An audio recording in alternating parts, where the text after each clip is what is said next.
Ya, pada dasarnya sekali lagi pendekatan diet itu semuanya sah saja. Jadi orang sudah mengeluarkan tenaga, biaya, mengeluarkan berbagai usaha ya, termasuk waktu untuk menciptakan sebuah jenis diet tertentu. Lalu tentu pasti ada alasan di belakangnya. Terlepas daripada apakah diet itu nanti bisa diperdebatkan oleh orang sebagai diet yang cocok bagi diri kita atau tidak. Tapi ada beberapa parameter yang bisa kita pakai untuk menentukan jenis diet tertentu apakah baik buat kita atau tidak. Nomor satu menurut saya adalah diet tidak boleh membuat kita kelaparan. Yang nomor dua, diet tidak boleh membuat kita kelemasan. Dan nomor tiga, diet tidak boleh membuat kita kebosanan.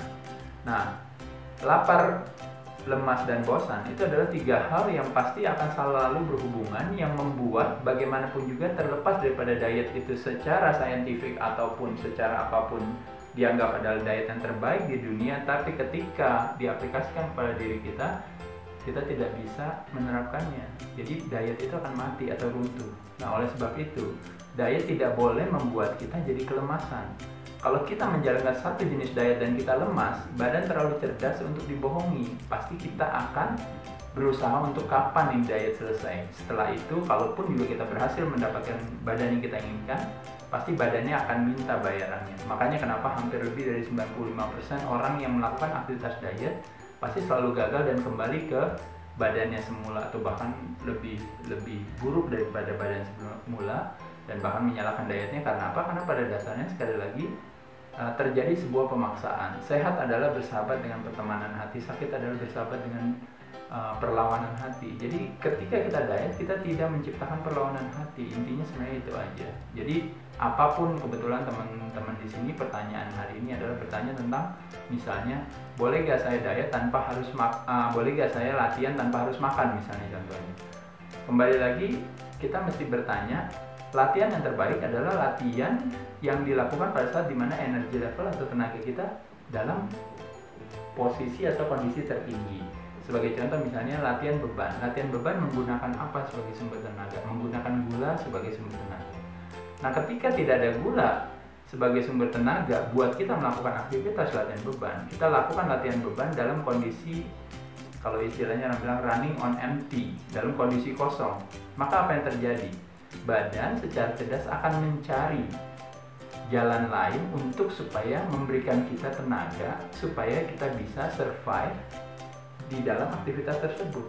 Apa yang terjadi dengan ketika otot berusaha untuk memecah diri, menciptakan energi bagi kita untuk melakukan aktivitas yang tujuannya adalah untuk pembentukan otot, maka terjadi counterproduktif di sini. Jadi kembali lagi, kalau saya ditanya latihan beban, tentu harus kita punya energi yang cukup untuk bisa melakukan. Tapi terlepas daripada apapun, sekali lagi kalau teman-teman kembali lagi, salah satu keunikannya di sini adalah bahwa informasi itu bertebaran, ada di mana-mana. Ada istilah yang mengatakan belief restrict you, knowing empowers you. Teman-teman cari sendiri mana yang kira-kira nyaman buat kita. Ya, berbagai jenis diet ada, termasuk teman-teman mau mencoba salah satu jenis dietnya Dedi misalnya, dilakukan dan coba dieksperimen. Kalau bagi teman-teman cocok, tidak membuat teman-teman kelemasan, tidak membuat teman-teman kelaparan, dan yang pasti tidak membuat teman-teman kebosanan, karena maka pada saat itu boleh dilakukan. Karena kembali lagi sekalian teman-teman sekalian, bahwa bagi saya kalau pribadi, saya tidak menjadikan diet sebagai sebuah program. Karena kalau diet dijadikan sebagai sebuah program, maka program itu biasanya ada awal dan akhir. Sedangkan kalau saya menjadikan diet sebagai istilahnya, kalau uang diatur untuk kenikmatan hidup kita, maka makan diatur untuk kenikmatan hidup kita. Jadi saya tidak menjalankan itu dengan keterpaksaan. Jadi saya menjadikan sebuah pergeseran pola hidup saya dari yang tadinya tidak teratur menjadi lebih teratur dengan pengaturan pola makan. Pengaturan pola makan seperti apa? Pengaturan pola makan diet saya yang sederhana adalah melibatkan 4 elemen atau 4 unsur. Yang pertama yaitu adalah memilih jenis yang tepat. Yang kedua adalah memilih yang namanya penyajian yang tepat. Yang ketiga memilih jadwal atau waktu yang tepat, timing yang tepat, dan yang terakhir adalah memilih jumlah yang tepat. Nah, yang paling populer memang kebanyakan orang tahu bahwa oh, saya mau menurunkan berat badan misalnya, contohnya berarti saya mesti kurangi makan, kan sesederhana itu. Seolah-olah kita pikir oh, saya ngerti, berarti saya mesti kurangi makanan. Tapi ingat sekali lagi, dalam elemen jumlah, kadang-kadang apa yang terlihat dari kasat mata kelihatannya besar belum tentu jumlahnya besar. Kebalikan, apa yang terlihat kelihatannya kecil belum tentu kecil. Dan jumlah juga dipengaruhi oleh sumber. Pilihan sumber mempengaruhi jumlah. Contohnya misalnya sama-sama dada, sama-sama ayam, tapi yang satu dada, yang satu paha, jumlahnya pasti akan berbeda. Sama-sama telur, yang satu kuning, yang satu putih, jumlahnya pasti berbeda. Elemen kedua juga mempengaruhi jumlah. Ketika sama-sama kentang tapi sama-sama ubi, tapi yang satu digoreng, yang satu dibakar atau direbus atau dikukus, tentu jumlahnya atau dalam hal ini kalorinya juga berbeda. Teman-teman tahu bahwa yang membuat seseorang gemuk itu adalah kelebihan kalori. Jadi kelebihan kalori bisa dari mana saja, tapi yang paling populer di Indonesia adalah kombinasi antara karbohidrat dan lemak.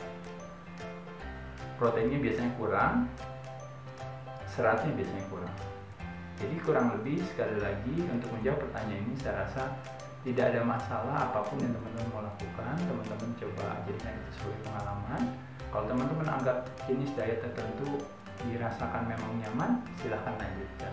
Tapi ingat sekali lagi, sehat adalah bersahabat dengan pertemanan hati. Lakukan aktivitas olahraga, termasuk juga diet, termasuk juga pola hidup ini semua. Lakukan dengan senang hati, bukan dengan susah hati. Saya ucapkan terima kasih fitness mania sekalian. Silakan subscribe video ini YouTube kami, dan apabila ada masukan dengan senang hati kalau kami diberikan. Saya ucapkan terima kasih.